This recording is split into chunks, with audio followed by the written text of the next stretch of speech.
Dear students, today we are going to discuss first chapter from chemistry, it is properties of matter. ഇന്ന് നമ്മൾ discuss ചെയ്യാൻ പോകുന്നത് നമ്മുടെ basic സയൻസിലെ കെമിസ്ട്രിയിലെ first ചാപ്റ്ററായ properties of മാറ്ററാണ്. ഇതിൽ നമ്മൾ ആദ്യം പഠിക്കേണ്ടത് പദാർത്ഥ സ്വഭാവം എന്നാണ് ഈ ലെസണിൻ്റെ മലയാളത്തിലുള്ള പേര്. ഇതിൽ നമ്മൾ പദാർത്ഥം എന്താണ്, അല്ലെങ്കിൽ പദാർത്ഥത്തിൻ്റെ സ്വഭാവങ്ങൾ എന്തൊക്കെയാണ്, ഇതിനെക്കുറിച്ചാണ് പഠിക്കേണ്ടത്. അതായത് what are the properties of matter. അപ്പോൾ all materials in the world is made up of matter. So what are the properties of this matter? ഒരു പദാർത്ഥത്തിൻ്റെ യഥാർത്ഥമായ സ്വഭാവങ്ങൾ എന്തെല്ലാമാണ്, അതിനെക്കുറിച്ചാണ് ഈ ചാപ്റ്ററിൽ നമുക്ക് ഡിസ്കസ് ചെയ്യാനുള്ളത്. പദാർത്ഥം എന്ന് പറഞ്ഞാൽ ഏതൊരു വസ്തുവിനെയും നമുക്ക് പദാർത്ഥം എന്ന് പറയാം. അതായത് രണ്ട് കണ്ടീഷൻസാണുള്ളത്. അതിന് മാസ് ഉണ്ടായിരിക്കണം, അതുപോലെ അത് നിൽക്കാൻ ആവശ്യമായ ഒരു സ്ഥലം ഉണ്ടായിരിക്കണം. ദ്രവ്യം അഥവാ പദാർത്ഥം എന്ന് പറഞ്ഞാൽ അതിന് ഒരു ഭാരം ഉണ്ടായിരിക്കുകയും അതിന് നിൽക്കാൻ ആവശ്യമായ സ്ഥലം ഉണ്ടായിരിക്കുകയും. That is matter is thing that can occupy space and it has mass. മാസും സ്പേസും മാസുള്ളതും സ്പേസ് ആവശ്യമായിട്ടുള്ള ഏതൊരു വസ്തുവിനെയും നമുക്ക് പദാർത്ഥം എന്ന് പറയാം. അപ്പം ഈ പാഠത്തിൻ്റെ തുടക്കത്തിൽ ആമുഖമായിട്ട് ഒരു ഇൻട്രൊഡക്ഷൻ പാർട്ടായിട്ട് ഒരു ആക്ടിവിറ്റി കൊടുത്തിട്ടുണ്ട്. അതായത് കുറച്ച് ചിത്രങ്ങൾ നിങ്ങൾക്ക് കാണാൻ കഴിയും ടെക്സ്റ്റ് ബുക്കിലെ ആദ്യ ഭാഗത്ത്. ഈ ചിത്രങ്ങളിൽ നിന്ന് നമുക്ക് ഏതെല്ലാം വസ്തുക്കളുണ്ടെന്നും അവ ഏതെല്ലാം മെറ്റീരിയൽസ് കൊണ്ട് ഉണ്ടാക്കിയിട്ടുള്ളതാണെന്നും പറയാം. അതായത് ഇപ്പോൾ ബലൂണ്, പെൻസിൽ ഇങ്ങനെ കൊടുത്തിട്ടുണ്ട്. ഇപ്പോൾ നമ്മൾ ബലൂൺ ഉണ്ടാക്കുന്ന മെറ്റീരിയൽ എന്താണ്? റബ്ബറാണോ, അങ്ങനെയുള്ള എഴുതാം. പെൻസിൽ ഇപ്പം വുഡാണോ, അങ്ങനെ എഴുതാം. അതുപോലെ ബലൂണിൽ നിറച്ചിരിക്കുന്നത് എയറാണ്. അപ്പോൾ എയർ ഉണ്ട്. അതുപോലെ അവിടെ ഗ്ലാസ്സിനകത്തൊരു വെള്ളം ഇരിക്കുന്നുണ്ട്. വെള്ളം അല്ലെങ്കിൽ any liquid in the glass. So in this picture we can see that different states of matter, that is പദാർത്ഥങ്ങൾ വ്യത്യസ്ത അവസ്ഥയിൽ നമുക്ക് കാണുന്നുണ്ട്. അതായത് നമ്മൾ ചെറിയ ക്ലാസ്സിൽ പഠിച്ചിട്ടുണ്ടാവും. പദാർത്ഥങ്ങളെ പ്രധാനമായിട്ടും 3 അവസ്ഥകളിലാണ് നമ്മൾ പഠിച്ചിട്ടുള്ളത്. അതായത് ഖരാവസ്ഥ, അതുപോലെ ദ്രാവകാവസ്ഥ, വാതകാവസ്ഥ. അതായത് solid, liquid, gas. These states are called physical states of matter or physical states of matter. In this picture we can see that the solid materials is there, then liquid is there, then gas also is present. That is in the case of pencil and instrument box, all are in solid state. Then the liquid in the glass is a liquid state, and air in the balloon we can say that it is in a gaseous state. അപ്പം നമുക്കറിയാം ചിത്രത്തിൽ pencil, box ഇവയൊക്കെ ഖരാവസ്ഥയിലാണ്. ഗ്ലാസ്സിലുള്ള ദ്രാവകാവസ്ഥയിലും ബലൂണിനകത്തുള്ള വാതകം അഥവാ വായു എന്തവസ്ഥയിലുമാണ്? വാതകാവസ്ഥയിലുമാണെന്ന് പറയാം. അപ്പം ഈ പിക്ചറിൻ്റെ അടിസ്ഥാനത്തിൽ നമുക്ക് ഈ വസ്തുക്കളെ എന്ത് ചെയ്യാം? ഒന്ന് ക്ലാസിഫൈ ചെയ്യാം. അതായത് സോളിഡ്, ലിക്വിഡ്, ഗ്യാസ്. അപ്പോൾ ഈ ടെക്സ്റ്റ് ബുക്കിലെ ആദ്യത്തെ പിക്ചറിനെ നമ്മൾ 3ആയിട്ട് തരംതിരിക്കാം. അവയുടെ അവസ്ഥയുടെ അടിസ്ഥാനത്തിൽ physical States of this matter we can divide into 3, mainly 3 that we already studied in lower classes. That is solid, liquid, gas. So the table 4.1 you can say that solid states, the pencil, box, all these things are in solid state. Then liquid in the glass. Then air present in the balloon. Air in the balloon is in gaseous state. So these are the activities related to the first picture in the textbook. Then what are the important properties of these materials? Then how we can understand this. For understanding this we can do some activities. You can also do from your home itself. It's a simple activity. You have to take a glass vessel or glass it self, ഒരു ഗ്ലാസിൻ്റെ പാത്രം എടുത്തിട്ട് അതിനകത്ത് കുറച്ച് വെള്ളം എടുക്കാം. then you have to take just dip a stone that tied on a thread. ഒരു നൂലിൽ കെട്ടിയിട്ട് നിങ്ങളൊരു കല്ല് എന്ത് ഈ വെള്ളത്തിലേക്ക് immerse in the water. So what we can say, I can see that the water level will be raised. വെള്ളത്തിൻ്റെ നീല, അതായത് ഫസ്റ്റ് നമ്മൾ ഉള്ളതിനേക്കാളും കുറച്ചുകൂടി എന്തായിട്ടുണ്ടാവും, വെള്ളത്തിൻ്റെ നീല എന്തായിട്ടുണ്ടാവും, ഉയർന്നിട്ടുണ്ടാവും. എന്താ കാരണം അവിടെ കല്ലിന് നിൽക്കാനുള്ള ആ സ്പേസും കൂടി എന്താവുന്നുണ്ട്. അപ്പോൾ നമുക്ക് മനസ്സിലായിരുന്നു കല്ലിന് എന്ത് വേണം, അല്ലെങ്കിൽ ഒരു സോളിഡ് മാറ്ററിന് എന്തുണ്ട്, സ്പേസ് വേണം, നിൽക്കാൻ ആവശ്യമായ സ്പേസ് ഉണ്ട്. അപ്പോൾ ലിക്വിഡിനും എന്തുണ്ട്, സ്പേസ് വേണം.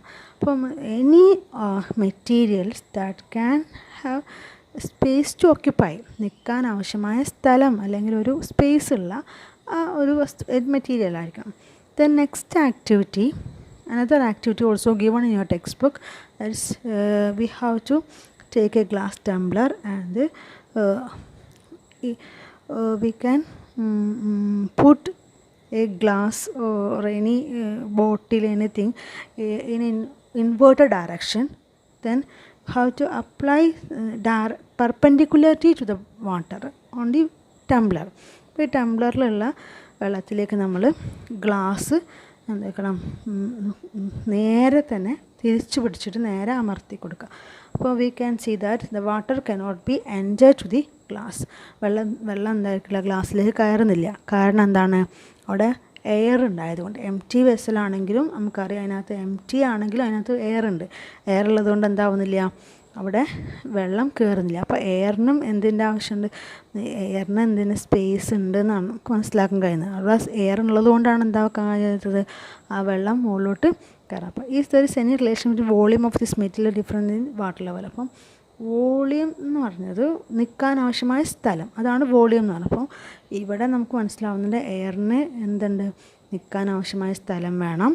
അതുപോലെ എയറിന് അല്ലെങ്കിൽ എനി ഓബ്ജക്റ്റ്, ഇപ്പം മെറ്റീരിയലിന് കല്ലിനാണെങ്കിലും സോളിഡ് മെറ്റീരിയൽ ആണെങ്കിലും എല്ലാം, ഇപ്പോൾ ഏത് സ്റ്റേറ്റിലാണെങ്കിലും അതിനൊക്കെ നിൽക്കാൻ ആവശ്യമായ സ്പേസ് വേണം, അല്ലെങ്കിൽ സ്പേസ് ടു ഓക്യുപ്പൈ. അപ്പോൾ എയർ ഓൾസോ, നമ്മളിപ്പോൾ എയർ കാണുന്നില്ല, നമ്മൾ വിചാരിക്കും എയറിന് കാണുന്നില്ലല്ലോ, അതുകൊണ്ട് എയറിന് സ്പേസിൻ്റെ ആവശ്യമുണ്ടോ, പക്ഷേ എയറിന് സ്പേസിൻ്റെ ആവശ്യമുണ്ട്.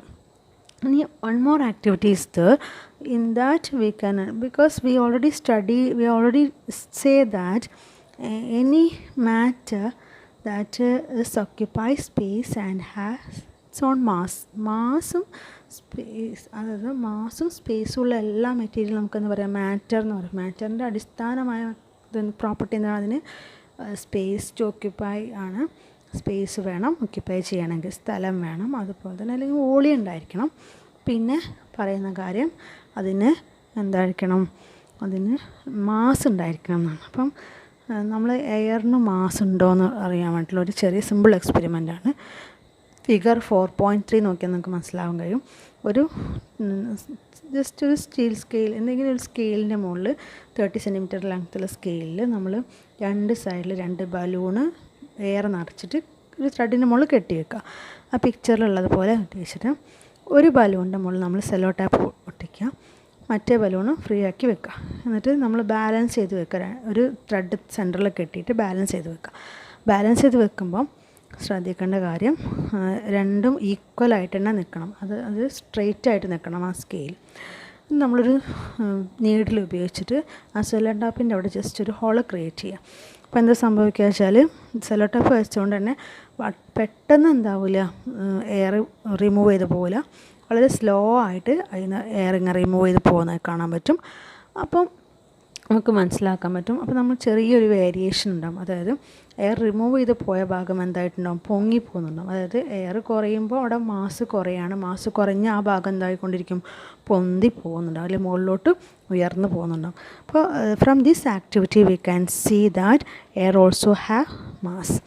So we can define matter, or we can say from these two experiments we can understand that at the inference of the experiment, the property of matter is space to occupy and it also has mass.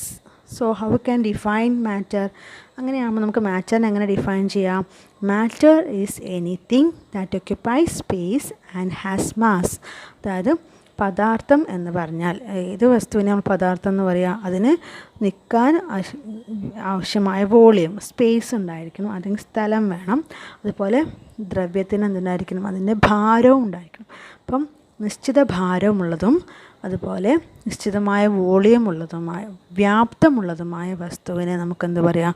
പദാർത്ഥം എന്ന് പറയാൻ പറ്റും. ഇനി ഈ പദാർത്ഥത്തിൻ്റെ അവസ്ഥകൾ, അതായത് പദാർത്ഥം പ്രധാനമായിട്ടും നിങ്ങൾ ചെറിയ ക്ലാസ്സിലേ പഠിച്ചിട്ടുണ്ടാവും. We are familiar with materials in the solid, liquid and gaseous state. പ്രധാനമായിട്ടും 3 അവസ്ഥകളിലാണ് നമ്മൾ ചെറിയ ക്ലാസ്സിലേ പഠിച്ചിട്ടുണ്ട് പദാർത്ഥം അല്ലെങ്കിൽ മാറ്റർ എക്സിസ്റ്റ് ചെയ്യുന്നത്. പദാർത്ഥങ്ങൾ 3 അവസ്ഥകളിൽ കാണപ്പെടുന്നുണ്ട്.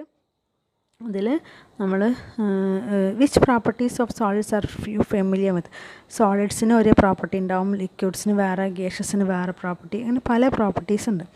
ഇതിൽ നമ്മൾ പറയുന്നത് പ്രോപ്പർട്ടീസ് എന്ന് പറയുമ്പോൾ അതായത് ലിക്വിഡിനും സോളിഡും ഗ്യാസും എടുത്തിട്ട് നമ്മൾ ഒരു എക്സാമ്പിൾ നമ്മൾ ഓർത്ത് വെക്കുക. അപ്പോൾ ഒരു കല്ലാണെങ്കിൽ കല്ലിൽ നിങ്ങൾക്കറിയാം ഹാസ് മാസ്, അതിന് മാസ് ഉണ്ട്, ഒരു പർട്ടിക്കുലർ ഫിക്സഡ് ആയിട്ടുള്ള റിജിഡ് ആയിട്ടുള്ള ഒരു മാസ്, ഒരു ഫിക്സഡ് മാസ് ഉണ്ടായിരിക്കും. അതുപോലെ തന്നെ എന്തുണ്ടാവും? ഒരു ഫിക്സഡ് ആയിട്ടുള്ള വോളിയം ഉണ്ടായിരിക്കും. വോളിയം എന്ന് പറഞ്ഞാൽ അതിൻ്റെ ഓക്യുപ്പൈ ചെയ്യാനുള്ള സ്പേസ്, വോളിയം ഉണ്ടായിരിക്കും. അതുപോലെ അതിനെന്തുണ്ടായിരിക്കണം? ഒരു പെർമനൻ്റ് ആയിട്ട് ഷേപ്പ് ഉണ്ടായിരിക്കും. ഇപ്പോൾ സോളിഡ് ആയിരുന്ന ഒരു വസ്തുവിന് നമ്മൾ എടുത്തു കഴിഞ്ഞാൽ അതിന് കറക്റ്റ് ഷേപ്പ് ഉണ്ടായിരിക്കും, ഭയങ്കര റിജിഡ് ആയിരിക്കും. പിന്നെ അതിന് കൃത്യമായൊരു വോളിയം ഉണ്ടായിരിക്കും. അതുപോലെ തന്നെ അതിന് കൃത്യമായിട്ടുള്ള മാസും ഉണ്ടായിരിക്കും. ഇത് 3 സോളിഡിൻ്റെ കേസിൽ ഖരാവസ്ഥയുള്ള ഒരു വസ്തുവിന് കൃത്യമായ മാസും കൃത്യമായ വ്യാപ്തവും കൃത്യമായ ആകൃതിയും ഉണ്ടായിരിക്കും. ക്ലിയർ ആയോ? ഇനി നമ്മൾ ലിക്വിഡ് അല്ലെങ്കിൽ ദ്രാവകാവസ്ഥ എടുക്കുക. അപ്പോൾ വെള്ളം നമ്മളെടുക്കുക, വെള്ളത്തിൻ്റെ എക്സാമ്പിൾ എടുക്കുക. വെള്ളം നമ്മളെടുത്തു കഴിഞ്ഞാൽ വെള്ളത്തിന് കൃത്യമായ മാസ് ഉണ്ട് അല്ലേ? മാസ് നമുക്ക് അത് നോക്കാൻ കഴിയും. അതുപോലെ ഡെഫിനിറ്റ് വോളിയം, ഒരു വോളിയം, ഇത്ര ml ഉണ്ട്, ഇത്ര ml ഉണ്ടെന്ന് പറയാൻ കഴിയും. ഒരു ലിക്വിഡ് എടുത്തു കഴിഞ്ഞാൽ അതിന് ഇത്ര വ്യാപ്തം, ഇത്ര കറക്റ്റായിട്ട് ഡെഫിനിറ്റ് ആയിട്ടുള്ള ഒരു കൃത്യമായ വ്യാപ്തം ഉണ്ടായിരിക്കും. പക്ഷേ ഒരു കൃത്യമായിട്ടുള്ള ഒരു ആകൃതി ഉണ്ടായിരിക്കില്ല. കാരണം എന്ന് വെച്ചാൽ നമ്മൾ ഏത് പാത്രത്തിലാണോ എടുക്കുന്നത് ആ പാത്രത്തിൻ്റെ ആകൃതി ആയിരിക്കും എന്തുണ്ടാവുക? ആ ദ്രാവകത്തിന് ഉണ്ടായിരിക്കാം. അപ്പോൾ ദ്രാവകത്തിന് പെർമനൻ്റ് ആയിട്ടുള്ള ഒരു ഷേപ്പ് ഉണ്ടാവില്ല. പിന്നെ നെക്സ്റ്റ് വണ്ണാണ് ഗേഷ്യസ് സ്റ്റേറ്റ് അല്ലെങ്കിൽ വാതകാവസ്ഥ. വാതകാവസ്ഥയിലും എന്തുണ്ടായിരിക്കും? പേര് നമ്മൾ പറഞ്ഞ് മാസ് ഉണ്ടെന്ന് നമുക്ക് മനസ്സിലായി. മാസ് ഉണ്ട്, പക്ഷേ എന്തില്ല? കൃത്യമായിട്ടുള്ളൊരു വോളിയം ഉണ്ടായിരിക്കില്ല. കാരണം നമ്മൾ ഗ്യാസ് നമ്മൾ നല്ലോണം കംപ്രസ് ചെയ്തിട്ട് ഒരു ചെറിയൊരു ബോട്ടിലാക്കി വെക്കുകയാണെങ്കിൽ അതിൻ്റെ വോളിയം കുറയും. അതേ ഗ്യാസിനെ നമുക്ക് എന്താക്കാം? ഒരു വലിയ സിലിണ്ടറിനകത്തേക്ക് മാറ്റാൻ പറ്റും. അപ്പോൾ അതിൻ്റെ വോളിയം കൂടുകയാണ് ചെയ്യുക. അപ്പോൾ അവിടെ ഒരു കൃത്യമായിട്ടുള്ള വ്യാപ്തം എന്തിനും പറ്റില്ല? ഗ്യാസ് ഷേപ്പിന് പറ്റില്ല. അതുപോലെ പെർമനൻ്റ് ആയിട്ടുള്ള ഒരു ഷേപ്പ് അല്ലെങ്കിൽ കൃത്യമായിട്ടുള്ള ഒരു ആകൃതി ഉണ്ടാവില്ല. ഏത് പാത്രത്തിലാണ് എടുക്കുക ഒരു ആകൃതി നമുക്ക് എന്തിനു പറയാൻ പറ്റില്ല? വാതകാവസ്ഥയുള്ള ഒരു വസ്തുവിന് പറയാൻ പറ്റില്ല. അപ്പോൾ ഇതാണ് ഇതിൻ്റെ പ്രധാനമായിട്ടുള്ള ഈ 3 അവസ്ഥകളിലും പദാർത്ഥങ്ങൾക്ക് ഉണ്ടാവുന്ന പ്രോപ്പർട്ടി എന്ന് പറഞ്ഞാൽ മാസ്, വോളിയം, ഷേപ്പ്. അതായത് അതിൻ്റെ ഭാരം, അതിൻ്റെ വ്യാപ്തം, അതിൻ്റെ ആകൃതി. ഇത് 3ഉം എന്തായിരിക്കും? വ്യത്യസ്തമായിരിക്കും എന്നുള്ളത്. ഇനി ഇതാണ് നമ്മൾ പണ്ട് മുതലേ നമ്മൾ ഈ 3 അവസ്ഥകൾ പഠിച്ചത്. പക്ഷേ ഇപ്പോൾ മോഡേൺ സയൻസിൽ കുറച്ചും കൂടി കൂടുതൽ എന്തായിട്ടുണ്ട്? അവസ്ഥകൾ കണ്ടെത്തിയിട്ടുണ്ട്. പ്രധാനമായിട്ട് 7 അവസ്ഥകളുണ്ടെന്നാണ് ഇപ്പോൾ കണ്ടെത്തിയിട്ടുള്ളത്. അതിൽ 4ാമത്തെ അവസ്ഥയായിട്ട് പറയുന്നതാണ് പ്ലാസ്മാവസ്ഥ എന്ന് പറയും. പ്ലാസ്മാവസ്ഥ ഇത് നമ്മൾ പറയുന്ന 4th സ്റ്റേറ്റ് ഓഫ് മാറ്റർ എന്ന് പറയും. Matter is found to be plasma state in the central part of sun and other stars. ഇത് സാധാരണ സണ്ണിലും അതുപോലെ മറ്റ് സ്റ്റാറുകളിലൊക്കെയാണ് കാണുന്നത്. സ്റ്റാറുകളിൽ ഉള്ളതിൽ നമ്മൾ പറയുക സെൻറ്റർ പാർട്ടിലാണ് കൂടുതൽ, അതായത് ഹൈ ടെമ്പറേച്ചറിൽ അവിടെ അയണൈസ്ഡ് സ്റ്റേറ്റിലാണ് ഇത് കാണുന്നത്. അതായത് അയോണുകളുടെ രൂപത്തിലാണ് അവിടെ ഹൈ ടെമ്പറേച്ചറിലാണ് സാധാരണ പ്ലാസ്മാവസ്ഥ ഉണ്ടായിരിക്കുക. അത് നമുക്കിവിടെ ഭൂമിയിലൊന്ന് ക്രിയേറ്റ് ചെയ്യാം. അത് ലബോറട്ടറിയിൽ ക്രിയേറ്റ് ചെയ്യാല്ലാതെ നമുക്ക് ബുദ്ധിമുട്ടാണ്, അത്രയും ഹൈ ടെമ്പറേച്ചർ വേണം. പിന്നെ 5th state and 6th state എന്ന് matter. 5th state Bose Einstein condensate എന്ന സ്റ്റേറ്റാണ്. അതുപോലെ 6th സ്റ്റേറ്റാണ് ഫെർമിയോണിക് കണ്ടൻസേറ്റ് എന്ന് പറയും. ഈ 2 സ്റ്റേറ്റും നമ്മൾ ആർട്ടിഫിഷ്യലായിട്ട് നമുക്ക് ക്രിയേറ്റ് ചെയ്യാൻ പറ്റുന്നതാണ്. അതുപോലെ തന്നെ 7ാമത്തെ സ്റ്റേറ്റാണ് സൂപ്പർ ഫ്ലൂയിഡ് സ്റ്റേറ്റ്. ഈ സ്റ്റേറ്റുകളുടെ പേര് നിങ്ങൾ ഓർത്ത് വെക്കണം. സൂപ്പർ ഫ്ലൂയിഡ് സ്റ്റേറ്റ് എന്ന് പറയും. ഇതൊക്കെ നമ്മൾ generated in the laboratory only under special conditions. ഒരു പ്രത്യേക സാഹചര്യങ്ങളിൽ മാത്രം നമുക്ക് ലാബുകളിൽ ഉണ്ടാക്കാൻ പറ്റുന്ന സ്റ്റേറ്റ്സാണ് ഇത് മൂന്നും. അതായത് ബോസ്-ഐൻസ്റ്റീൻ കണ്ടൻസേറ്റും ഫെർമോണിക് കണ്ടൻസേറ്റും അതുപോലെ സൂപ്പർ ഫ്ലൂയിഡ് സ്റ്റേറ്റും എന്നുള്ളത് നമ്മൾ ലബോറട്ടറിയിൽ അന്തരീക്ഷത്തിൽ പ്രത്യേകമായിട്ടുള്ള താപത്തിലും അന്തരീക്ഷ മർദ്ദത്തിലൊക്കെ ഉണ്ടാക്കുന്ന പ്രത്യേക സാഹചര്യത്തിൽ ഉണ്ടാക്കുന്ന ഒരു സ്റ്റേറ്റ്സാണ്. അത് നിങ്ങൾ ഓർത്ത് വെക്കണം. ഇങ്ങനെ 7 സ്റ്റേറ്റ് ഉണ്ട് ശരിക്കും. പക്ഷെ നമുക്ക് ഇമ്പോർട്ടൻ്റ് ആയിട്ടും പഠിക്കാനുള്ളത് 3 സ്റ്റേറ്റാണ്. അതിൻ്റെ കാര്യങ്ങളൊക്കെയാണ് നമുക്ക് പഠിക്കാനുള്ളത്. അപ്പോൾ പക്ഷെ മറ്റേത് നിങ്ങൾ NMSനൊക്കെ ക്വസ്റ്റ്യൻ പേപ്പറിൽ എന്തായാലും 7 സ്റ്റേറ്റുകളെ പറ്റി ചോദിക്കും. അപ്പോൾ അതിനെക്കുറിച്ച് നമുക്ക് അറിയണം. ഇനി നമ്മൾ പറയാൻ പോകുന്നത് മാറ്ററിൻ്റെ പ്രത്യേകതകൾ എന്തൊക്കെയാണ്. Matter consist or any matter that is made up of small tiny particles. അതായത് വളരെ ചെറിയ പാർട്ടിക്കിൾസ് ആയിട്ടാണ് എന്തായിട്ടുള്ളത് മാറ്റർ എക്സിസ്റ്റ് ചെയ്യുന്നത്. അപ്പം പദാർത്ഥം എന്ന് പറയുന്നത് വളരെ ചെറിയ കണികകളായിട്ടാണ്. അതായത് matter is made up of tiny particles. അപ്പം അത്രയും ചെറിയ ഇപ്പം നമ്മൾ എക്സാമ്പിളായിട്ട് എടുക്കുകയാണെങ്കിൽ ഇപ്പോൾ പഞ്ചസാര എടുത്ത് അല്ലെങ്കിൽ ഉപ്പ് എടുക്കാം. നമ്മൾ ഒരു ഗ്ലാസ് വെള്ളത്തിലിട്ട് ഉപ്പ് കലക്കി കഴിഞ്ഞാൽ പഞ്ചസാര കലക്കി കഴിഞ്ഞാൽ അത് കാണാൻ പറ്റുമോ? ഇല്ല. അപ്പോൾ നമ്മൾ കണ്ണുകൊണ്ട് എന്താക്കാൻ പറ്റില്ല, കാണാൻ പറ്റുന്നില്ല. പക്ഷെ നമുക്ക് എന്താക്കാൻ പറ്റും, അതിന് ടേസ്റ്റ് അല്ലെങ്കിൽ അതിൻ്റെ ഒരു ക്വാളിറ്റി നമുക്ക് എന്താക്കാൻ പറ്റും, ഐഡൻറ്റിഫൈ ചെയ്യാൻ പറ്റും. അതായത് ഒരു ഗ്ലാസ് വെള്ളത്തിൽ പഞ്ചസാര ഇട്ട് കഴിഞ്ഞാൽ പഞ്ചസാര നമുക്ക് കാണില്ലെങ്കിലും അത് നമ്മൾ രുചിച്ച് നോക്കിയാൽ എന്താവും, മധുരം ഉണ്ടാവും. അതുപോലെ പഞ്ചസാരനെ നമ്മൾ എത്ര ചെറുതാക്കി വളരെ ടൈനി പാർട്ടിക്കിൾസ് ആക്കി മാറ്റിയാലും ആ പഞ്ചസാരൻ്റെ ഗുണം എന്തായിരിക്കും, അത് കാണിക്കും. അതിൻ്റെ ഐഡൻറ്റിറ്റി ഉണ്ടാവില്ല. അതായത് മധുരം എന്നുള്ള ഐഡൻറ്റിറ്റി അത് കാണിക്കുന്നുണ്ടാവും.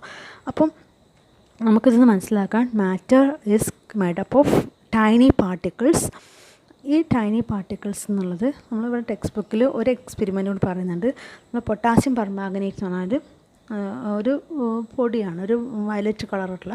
അത് നമ്മൾ ജസ്റ്റ് ഒരു ബീക്കറിൽ നമ്മൾ വെള്ളം എടുത്ത് അതിനകത്ത് ജസ്റ്റ് ആഡ് ചെയ്ത് കഴിഞ്ഞാൽ തന്നെ അതെന്താ, അത് പെട്ടെന്ന് സ്പ്രെഡായിട്ട് ആ വയലറ്റ് കളറാകും. അപ്പോൾ നമുക്കതിന് മനസ്സിലാവാൻ പൊട്ടാസ്യം പെർമാംഗനേറ്റ് പാർട്ടിക്കിൾസ്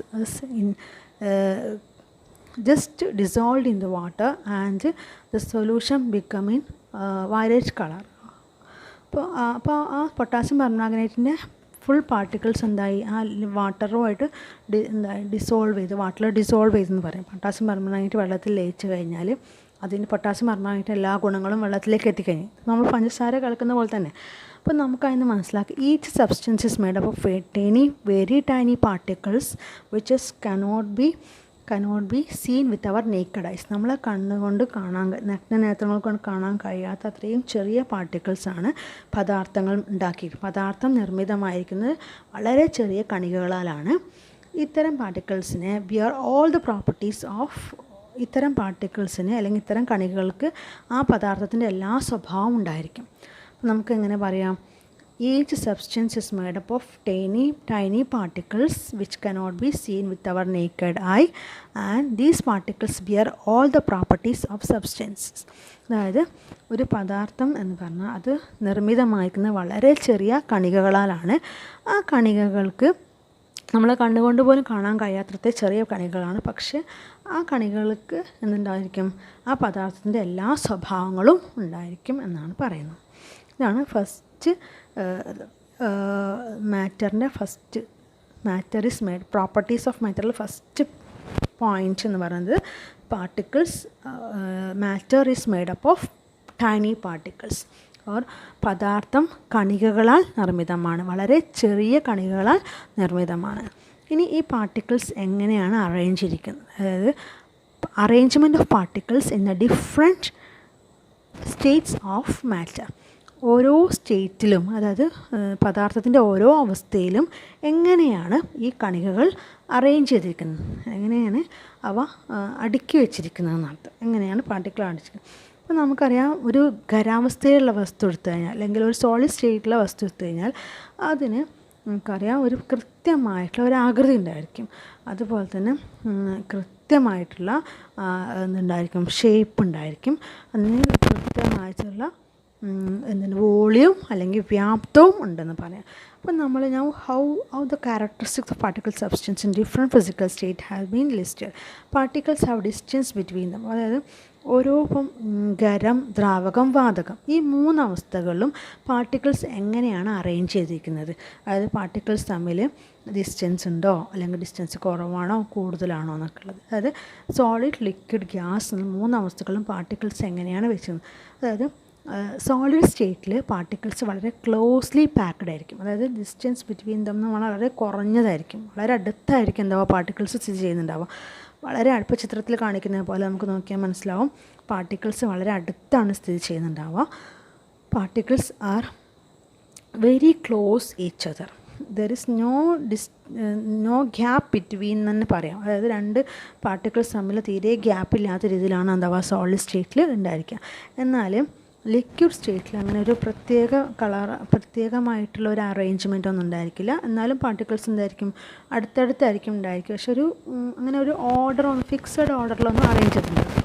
അതുപോലെ ഗേഷ്യസ് സ്റ്റേറ്റിലേക്ക് വരുമ്പോൾ, വാതകാവസ്ഥയിലേക്ക് വരുമ്പോൾ പാർട്ടിക്കിൾസ് തമ്മിൽ ധാരാളം ഡിസ്റ്റൻസ്, അത് നല്ലോണം മൂവ് ചെയ്യാൻ കഴിയും. ഈ പാർട്ടിക്കിൾസ് മൂവ് കണ്ടിന്യൂസ്ലി. ഇവിടെ ഖരാവസ്ഥയിൽ വരുമ്പോൾ പാർട്ടിക്കിൾസ് വളരെ ക്ലോസ്ലി ടൈറ്റ് പാക്കായിരിക്കും. അങ്ങനെ പാക്ക് ചെയ്തുകൊണ്ട് തന്നെ മൂവ്മെൻറ്റ് എന്തായിരിക്കും വളരെ കുറച്ച് പറ്റുള്ളൂ. അത് ജസ്റ്റ് വൈബ്രേറ്റ് ചെയ്യാൻ മാത്രം, അങ്ങനെ വൈബ്രേഷൻ മാത്രമേ എന്താവുള്ളൂ പാർട്ടിക്കിൾസിന് പോസിബിൾ ആവുള്ളൂ. എന്നാൽ ലിക്വിഡ് സ്റ്റേറ്റിൽ വരുമ്പോൾ കുറച്ചും കൂടി റാൻഡമായിട്ട് മൂവ് ചെയ്യും. അങ്ങനെ ആ ഒരു പദാർത്ഥത്തിനകത്ത് തന്നെ അങ്ങനെ ഒഴുകുന്നൊക്കില്ല, അതുപോലെ മൂവ് ചെയ്യാൻ പറ്റും. മറ്റിടത്താണെങ്കിൽ ഫ്രീലി ആയിട്ട് മൂവ് ചെയ്യാം. അതായത് ഗേഷ്യസ് സ്റ്റേറ്റിൽ പാർട്ടിക്കിൾസിന് എങ്ങനെ വേണമെങ്കിലും ഫ്രീ ആയിട്ട് മൂവ്മെൻ്റ് ഉണ്ട്. അതുപോലെ പാർട്ടിക്കിൾസ് അട്രാക്ഷൻ ഓഫ് പാർട്ടിക്കിൾസ് എന്ന് പറഞ്ഞാൽ ഇവിടെ നമ്മൾ സോളിഡ് സ്റ്റേറ്റിൽ പാർട്ടിക്കിൾസ് വളരെ ക്ലോസ്ഡ് ആയതുകൊണ്ട് എന്ത് സംഭവിക്കുന്നുണ്ട്, അട്രാക്ഷൻ കൂടുതലാണ്. ഓരോ പാർട്ടിക്കിൾസ് അങ്ങോട്ടും ഇങ്ങോട്ടും നന്നായിട്ട് അട്രാക്ട് ചെയ്തിരിക്കുന്നുണ്ട്. അപ്പോൾ അവർ നല്ല ക്ലോസ്ലി പാക്ഡ് ആണ്, അട്രാക്ഷൻ വളരെ കൂടുതലായിരിക്കും. എന്നാൽ ലിക്വിഡ് സ്റ്റേറ്റിൽ അത്ര തന്നെ അട്രാക്ഷൻ ഉണ്ടായിരിക്കില്ല. അതായത് ആകർഷണം കണികൾ തമ്മിലുള്ള ആകർഷണം എന്തായിരിക്കും കുറച്ച് അത്ര ഉണ്ടാവില്ല. സോളിഡ് സ്റ്റേറ്റിന് അത്ര ഉണ്ടായിരിക്കില്ല. ഗേഷ്യസ് സ്റ്റേറ്റിലാകുമ്പോൾ there is no attraction between തന്നെ പറയാം. അതായത് പാർട്ടിക്കിൾസ് തമ്മിൽ തീരെ തന്നെ എന്തില്ല, അട്രാക്ഷൻ ഇല്ലാത്ത മാതിരിയാണ്. അതായത് ഫ്രീലി മൂവ് ചെയ്യാൻ പറ്റും അവർക്ക്. ആ പാർട്ടിക്കിൾസിനെ എങ്ങനെ വേണമെങ്കിലും മൂവ് ചെയ്യാനുള്ള ഒരു റാൻഡം മോഷൻ എന്നാണ് പറയുക. ഏത് രീതിയിൽ മൂവ് ചെയ്യാൻ പറ്റും. പിക്ചർ നോക്കി കാണാം. ഫിഗർ 4.4 ടെക്സ്റ്റ് ബുക്കിൽ നോക്കിയാൽ നമുക്ക് മനസ്സിലാവും ആ പാർട്ടിക്കിൾസ് എങ്ങനെ. ഈ arrangement of particles in the solid, liquid, gaseous same. 3ഉം എന്താണോ ഡിഫറെൻ്റ് ആണ്. Arrangement of particles. അതായത് പാർട്ടിക്കിൾസ് കണികകൾ ആണ് വെച്ചിരിക്കുന്നത്, അല്ലെങ്കിൽ ഓരോന്നിലും കണികകൾ അറേഞ്ച് ചെയ്തിരിക്കുന്നത് എങ്ങനെയാണ്, വ്യത്യസ്ത രീതിയിലാണ്. അതുപോലെ in which state particles remain very close each other. ഏതിലാണ് ഏറ്റവും കൂടുതൽ ക്ലോസ് ആയിട്ടുള്ളത്, സോളിഡ് സ്റ്റേറ്റിലാണ്. അതുപോലെ പാർട്ടിക്കിൾസ് തീരെ വ്യത്യാസം, അതായത് നല്ലോണം ഡിസ്റ്റൻസ് ഇട്ടിട്ടുള്ളത്, അതായത് ബിറ്റ്വീൻ ദ ഡിസ്റ്റൻസ് എന്നുള്ളത് വളരെ കൂടുതലുള്ളത് ഗേഷ്യസ് സ്റ്റേറ്റിലുമാണ്, വാതകാവസ്ഥയിലാണ് എന്നുള്ളത്. റാൻഡം മോഷനാണ്, എങ്ങനെ വേണമെങ്കിലും മൂവ് ചെയ്യാൻ പറ്റും. ഇതൊക്കെയാണ് ഇതിൻ്റെ പ്രത്യേകത എന്ന് പറയുന്നത്. അപ്പോൾ പാർട്ടിക്കിൾസ് ഓഫ് മാറ്ററിൻ്റെ പ്രോപ്പർട്ടീസാണ് നമ്മൾ ഡിസ്കസ് ചെയ്തത്. അപ്പം നമുക്ക് പറയാം, ഫസ്റ്റ് പാർട്ടിക്കിൾസ് ആർ മെയ്ഡപ്പ്, അതായത് matter is made up of very tiny particles. These particles have bear or it's all properties of this matter. അതായത് കണികകളാലാണ് ഈ പദാർത്ഥം അല്ലെങ്കിൽ ആ സബ്സ്റ്റൻസ് പദാർത്ഥം നിർമ്മിച്ചിരിക്കുന്നത്. ഈ കണികകൾക്ക് ഈ പദാർത്ഥത്തിൻ്റെ എല്ലാ സ്വഭാവവും ഉണ്ടായിരിക്കും. അപ്പോൾ എക്സാമ്പിളായിട്ട് നമ്മൾ പറഞ്ഞു, പഞ്ചസാര നമ്മൾ ലയിപ്പിച്ച് കഴിഞ്ഞാൽ പഞ്ചസാര നമുക്ക് കാണുന്നില്ലെങ്കിലും ആ പഞ്ചസാരയുടെ ഗുണം എന്താവുന്നത് ഈ വെള്ളത്തിൽ വരുന്നുണ്ട്. അപ്പോൾ അവിടെ ഇത്ര ഒരു ഡ്രോപ്പ് വാട്ടർ എടുത്താലും, ഒരു വളരെ കുറഞ്ഞ അളവ് വെള്ളം എടുത്തു കഴിഞ്ഞാലും എന്താവുന്നുണ്ട്, ആ പഞ്ചസാരയുടെ ആ ഗുണം അതിൽ കാണിക്കുന്നുണ്ട്. അപ്പോൾ അതിന് മനസ്സിലാവുന്ന അങ്ങനെയാണ്. അത് കഴിഞ്ഞിട്ട് പിന്നെ ഈ സ്റ്റേറ്റ്സ് ഓഫ് മാറ്ററിൽ നമ്മൾ അറേഞ്ച്മെൻറ്റ് എങ്ങനെയാണ്, പാർട്ടിക്കിൾസ് എങ്ങനെ അറേഞ്ച്, ഇപ്പം പ്രധാനം 3 സ്റ്റേറ്റ് നമുക്ക് പഠിക്കുന്നത്. അതിനകത്ത് പാർട്ടിക്കിൾസ് എങ്ങനെ അറേഞ്ച്. ഇപ്പോൾ സോളിഡ് സ്റ്റേറ്റിലാണെങ്കിൽ particles are arrange very closely and there is no more distance between them. പാർട്ടിക്കിൾസൊക്കെ കണികൾ വളരെ അധികം അടുത്താണ് സ്ഥിതി ചെയ്യുന്നത്. പാർട്ടിക്കിൾസിന് മൂവ്മെൻറ്റ് വളരെ കുറച്ചാണ്, ചലന സ്വാതന്ത്ര്യം വളരെ കുറവാണ്. എന്നാൽ അവർ തമ്മിലുള്ള അട്രാക്ഷൻ, അതായത് ആകർഷണം കൂടുതലാണ് ഖരാവസ്ഥയിൽ. എന്നാൽ ലിക്വിഡ് സ്റ്റേറ്റിൽ വരുമ്പം പാർട്ടിക്കിൾസിന് എന്തുണ്ടാകാൻ കഴിയും, മൂവ്മെൻറ്റ് ഡിസ്റ്റൻസ് ബിറ്റ്വീൻ ദം കുറച്ച് കൂടുതലാണ്. അതുകൊണ്ട് തന്നെ particles can move randomly. Then attraction is less than that in the case of solid state. ഖരാവസ്ഥയുള്ളതിനേക്കാളും കുറവായിരിക്കും അട്രാക്ഷൻ. ഇനി ഗേഷ്യസ് സ്റ്റേറ്റിലേക്ക്, വാതകാവസ്ഥയിലേക്ക് വരുമ്പം particles have more distance between them and they can freely moving. അവർക്ക് ഇഷ്ടം പോലെ മൂവ് ചെയ്യാനുള്ള സ്വാതന്ത്ര്യമുണ്ട്. ചലന സ്വാതന്ത്ര്യം കൂടുതലാണെന്ന് പറയാം. അതുപോലെ അട്രാക്ഷൻ എന്ന് പറയാൻ തീരെ ഇല്ല എന്ന് തന്നെ പറയാം. പാർട്ടിക്കിൾസ് തമ്മിൽ there is no attractive force between these particles in gaseous state. വാതകാവസ്ഥയിൽ പാർട്ടിക്കിൾസ് തമ്മിൽ വളരെ കുറഞ്ഞ അട്രാക്ഷൻ അല്ലെങ്കിൽ തീരെ അട്രാക്ഷൻ ഇല്ല എന്ന് തന്നെ പറയാം. ഈ രണ്ട് ഇതാണ് നമുക്ക് പാർട്ടിക്കിൾസിൻ്റെ പ്രോപ്പർട്ടീസായിട്ട് പഠിക്കാനുള്ളത്. അപ്പോൾ